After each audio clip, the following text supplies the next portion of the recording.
오늘 설교 제목을 한번 멋있게 지어봤습니다. 제 혼자 생각으로 멋있게 지어봤습니다. Made in God이라고 지어봤는데요. 오늘은 여러분 잘 아시는 이 토기장이의 비유 내용입니다. 오늘 본문은 하나님께서 예레미야 선지자를 토기장이의 집으로 보내셔서 그곳에서 교훈을 주시는 내용인데, 어떤 교훈이냐면 하나님께서 토기장이가 자신의 마음대로 그릇을 만들거나 또 파손하는 것처럼 하나님께서도 자기 백성인 유다를 세우거나 멸하신다는 것을 깨달도록 토기장이의 집에 예레미야를 보내신 것입니다. 사랑하는 여러분, 하나님의 손에 우리의 생명이 달려 있음을 믿으십니까? 오늘 이 토기장이의 비유를 통해서 우리는 하나님이 어떤 분이시며 또 우리의 존재는 어디에 기반을 둬야 되는지 꼭 깨닫기를 원합니다. 먼저 하나님의 말씀이 임할 때 하나님의 말씀을 듣는 사람들은 그 말씀대로 살겠다는 의지가 있어야 합니다. 하나님께서 예레미야에게 일어나서 토기장이의 집으로 내려가라고 했습니다. 그리고 나서 하나님의 말씀을 통해 순종하는 그 예레미야를 우리는 볼 수 있습니다. 토기장이는 이 그릇이나 또는 도자기를 굽는 사람입니다. 예레미야는 하나님의 말씀에 순종해서 토기장이의 집으로 갔는데 마침 그 토기장이가 농노로 일을 하고 있었습니다. 이 농노가 뭐냐면 저 그림에 보시면 그 도자기 밑에 받침판 있잖아요. 거기 이렇게 돌아가게끔 발로 옛날에는 이제 돌리는 거였는데 요즘은 아주 시대가 좋아져서 발로 이렇게 누르기만 하면 전기로 샥 돌아가게 합니다. 그런 역할을 하는 거예요. 그 판 위에 이제 진흙을 올려놓고 발로 돌려가면서 손으로 그릇을 빚는 것입니다.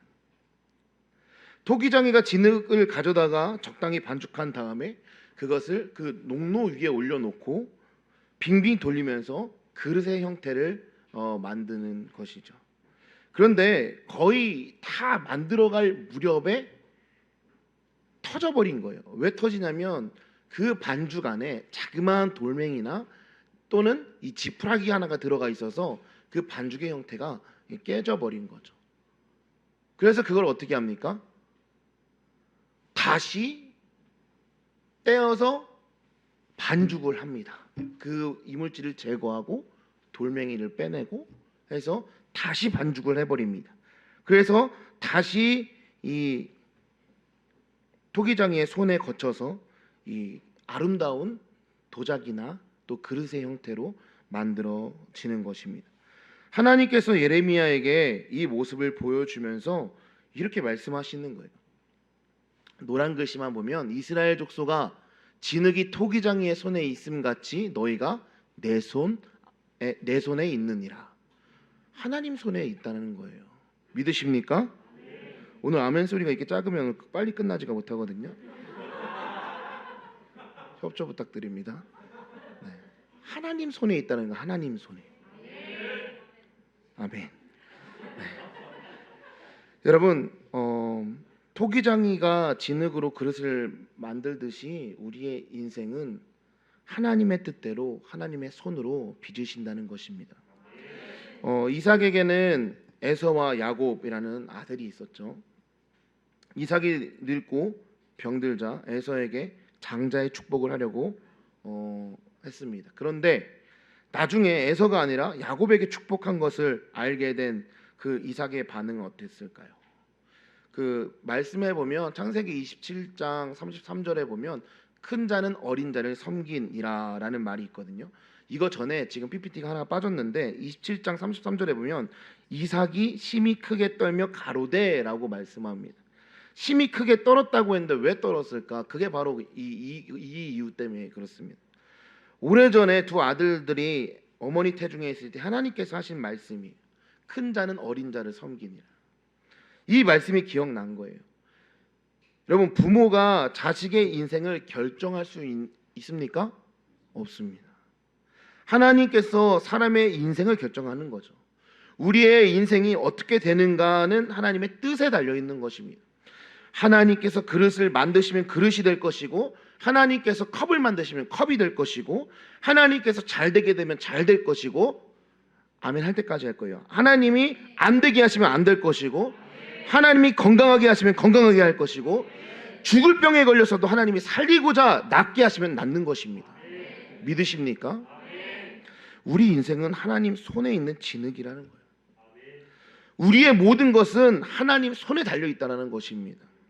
여러분, 그 노아의 방주를 보면요, 방주에서 가장 중요한 배죠. 배에서 가장 중요한 키가 없다는 거죠. 노도 없고요, 돛도 없습니다. 방주는 앞으로 나갈 수 있는 배가 아니라 그 자리에 떠 있는 배거든요. 노아가 할 수 있는 그 일이 하나도 없어요. 방주에 가는 길을 인도하시는 분도 하나님이시고, 방주가 마지막으로 닿을 곳으로 인도하시는 분도 하나님이시라는 거예요. 우리의 인생은 하나님께서 주관하신다는 것입니다. 할렐루야. 하나님께서 우리 인생을 붙들어 주시면 아무리 온 세상이 물에 잠겨 있다 할지라도 우린 안전하다는 것입니다. 아무리 우리 인생이 갈 길을 알지 못하고 이리저리 흔들리고 있다 해도 걱정할 필요가 없다는 거죠. 왜? 하나님은 절대 주권자이시기 때문에 그렇습니다. 진흙이 토기장이의 손에 있음같이 이 세상의 모든 것, 이 세상의 모든 사람은 하나님 손에 있습니다. 하나님의 뜻대로 하나님께서 원하시는 방법으로 이루어 나아가신다는 것입니다. 우리는 하나님께서 왜 나를 이런 모습으로 빚으셨는지 알 수가 없어요. 생긴 것도 다르고요, 성격도 다르고요, 키도 달라요. 어떤 사람은 키가 크고 또 어떤 사람은 키가 작아요. 어떤 사람은 건강한데 어떤 사람은 태어날 때부터 약하게 태어난 사람도 있어요.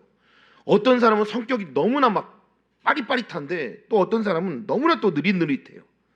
어떤 사람은 온순하기도 하고요, 어떤 사람은 불같기도 합니다. 어떤 사람은 좋은 부모를 만나서 남부럽지 않는 환경에서 자란 사람도 있고, 어떤 사람은 어려운 환경 가운데서 힘들게 자란 사람도 있습니다. 하지만 하나님이 만드신 작품 중에는 실패작이 없다라는 거예요. 믿으십니까? 하나님은 최고의 토기장이 되십니다. 할렐루야. 확신이 없으세요? 나를 잘못 만든 것 같으세요? 조금 더 잘생기게 만들 걸, 코를 좀 더 높게, 이런 건 아니시죠? 하나님은 실패가 없으신 분이에요. 우리를 이 연습 삼아서 만드신 게 아니에요. 하나님께서는 우리 한 사람 한 사람을 분명한 목적을 가지고 빚어서 만드신 분이라는 거예요. 하나님께서 기뻐하시는 사람들은 일을 많이 하는 사람이나 업적이나 스펙이 뛰어난 사람이 아니라 하나님 말씀에 온전히 순종하는 사람입니다. 이름 없이 빚도 없이 살았다고 해도 주님께 온전히 순종한 사람들은 하나님이 책임져 주시는 것입니다.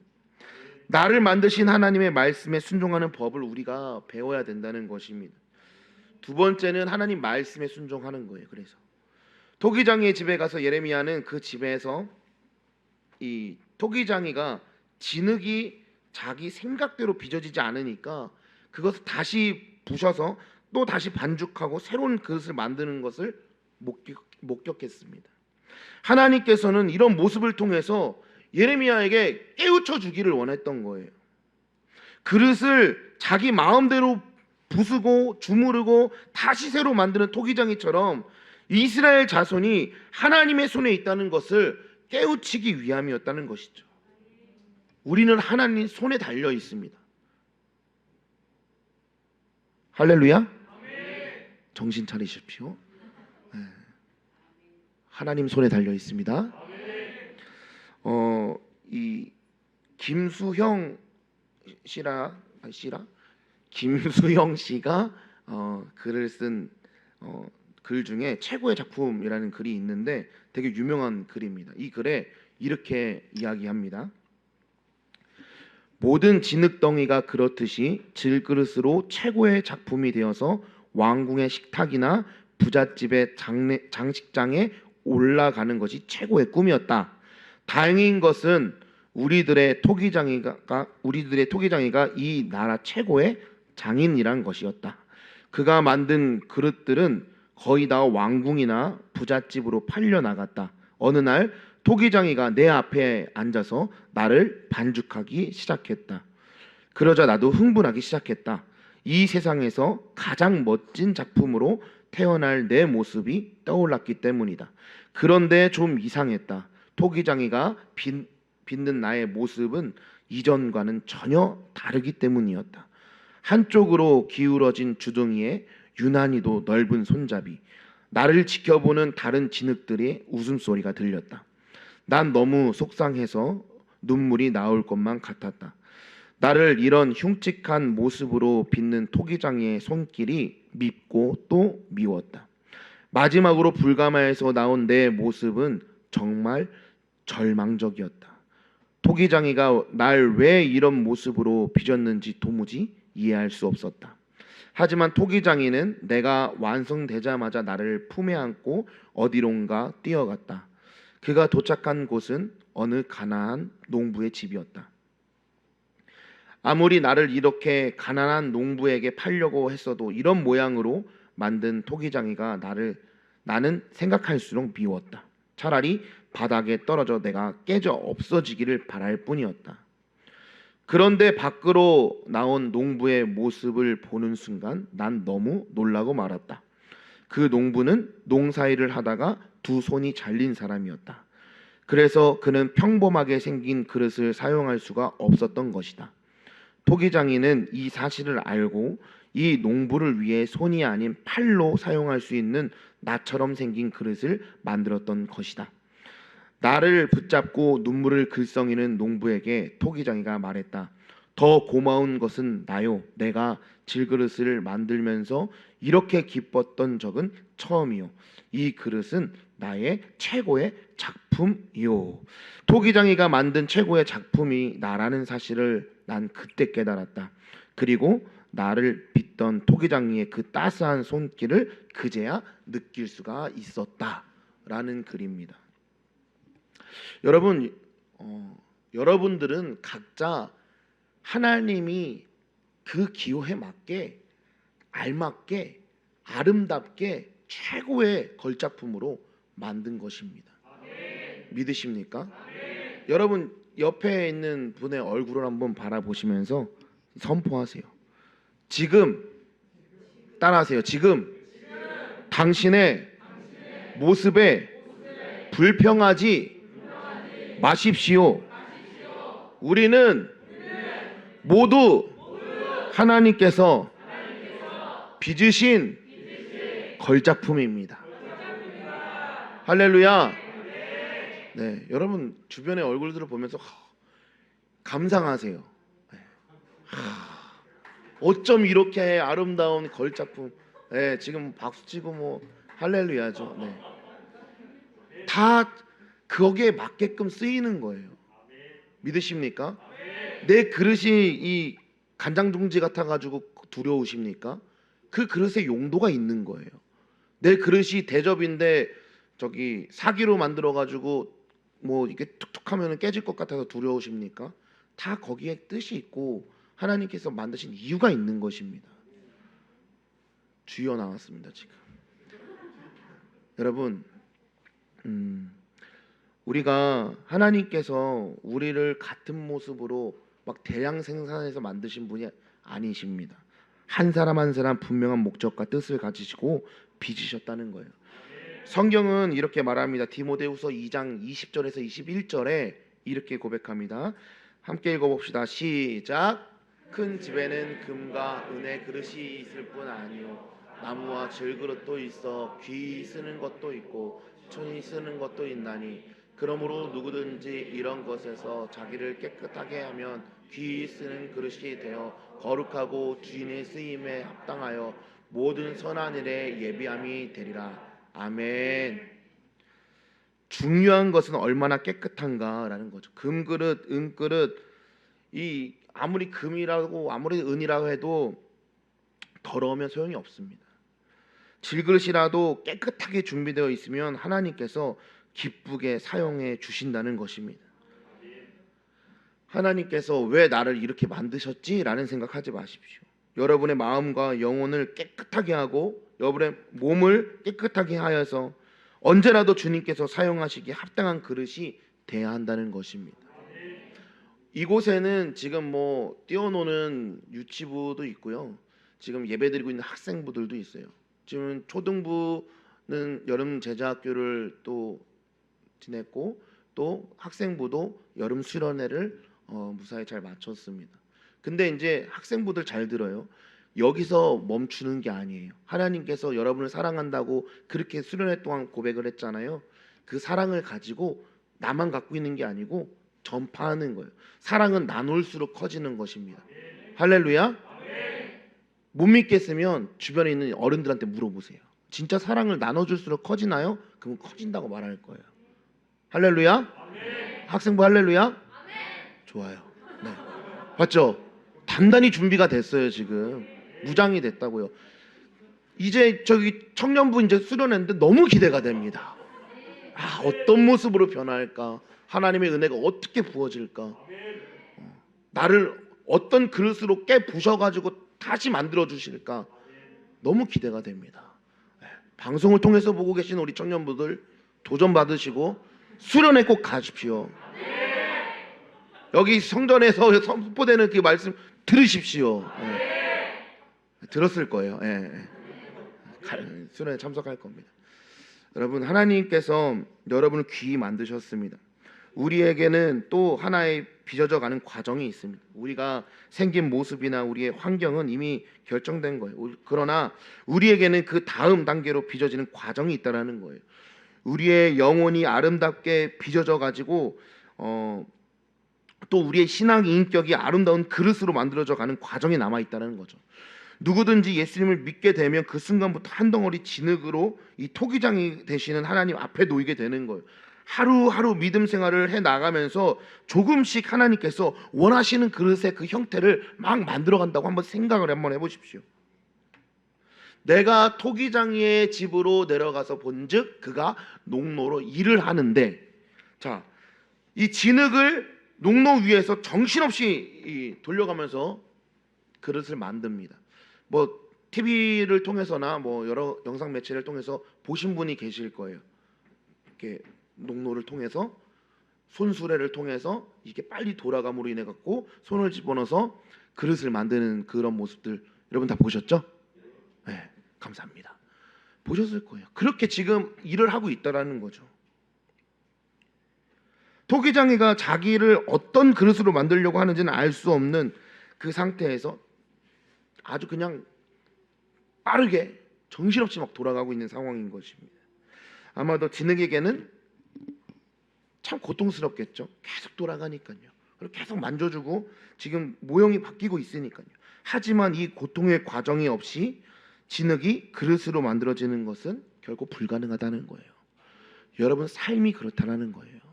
하나님께서 여러분의 삶 가운데 계속 농로를 돌리면서 만져주고 계십니다. 계속 아름다운 그릇을 만들기 위해서 계속 열심히 농로로 일을 하고 계시는 거예요. 그 과정 가운데 고통이 있을 수도 있습니다.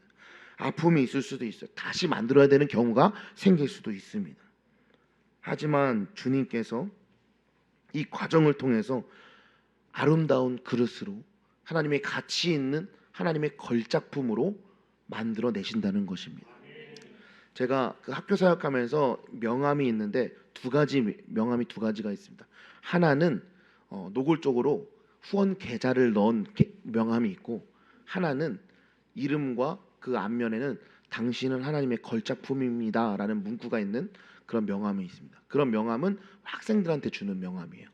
학생들이 어떤 이제 문제가 있거나 또 어려움이 있거나 또 고민 상담이 필요할 때 나눠주면서 언제든지 연락해, 목사님 전화 받을게, 걱정하지 마, 이런 식으로 하면서 이제 주는 게 있거든요.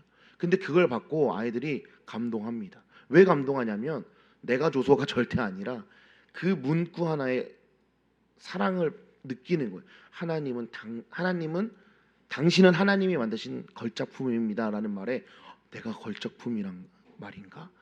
다시 생각해 보는 거예요. 그런 경우가 되게 많이 있습니다.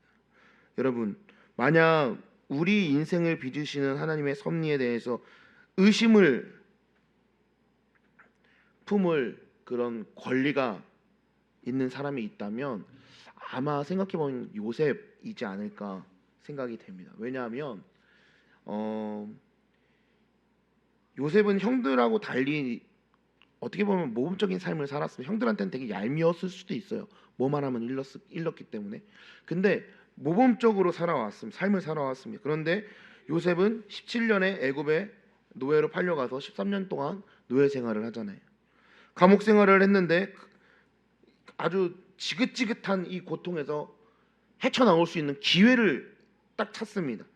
요셉이 감옥에 있는 그 곳에서 왕의 그 술 맡은 관원장과 떡 굽는 관원장들이 들어온 거죠.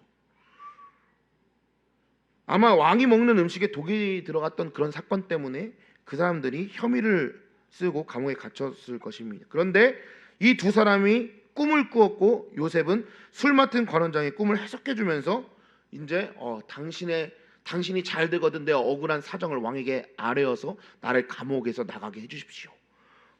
부탁합니다. 그런데 성경은 이렇게 기록해요. 술 맡은 관원장이 요셉을 기억하지 못하고 그를 잊었더라. 요셉은 감옥에서 풀려날 수 있는 절호의 기회를 놓쳐버리고 말았습니다.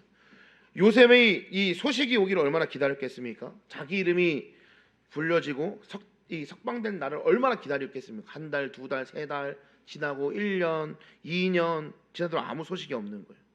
하나님께서 이렇게 하신 이유가 있는데 그 이유가 뭐냐는 거죠.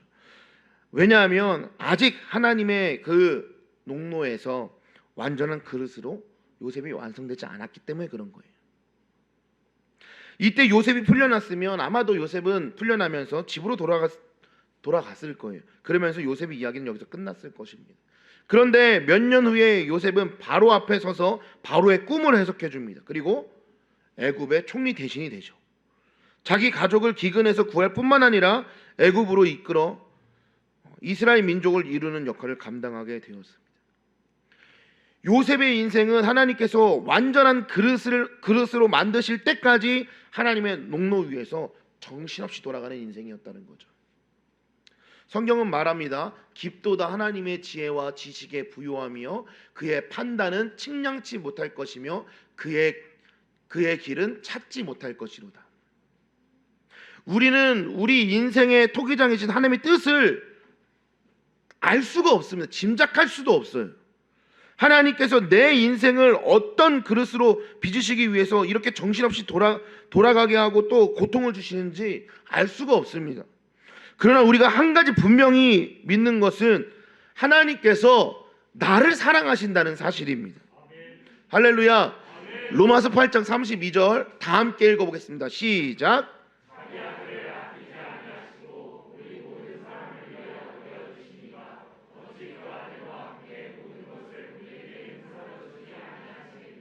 아멘.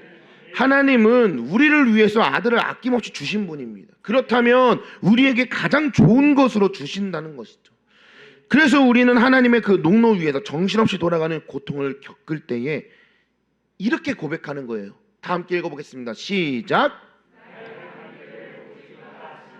그가 나를 단련하시매 내가 정금같이 나아오리라. 아멘. 계속해서 본문에는 이렇게 말을 합니다. 4절 다 함께 읽어보겠습니다. 시작.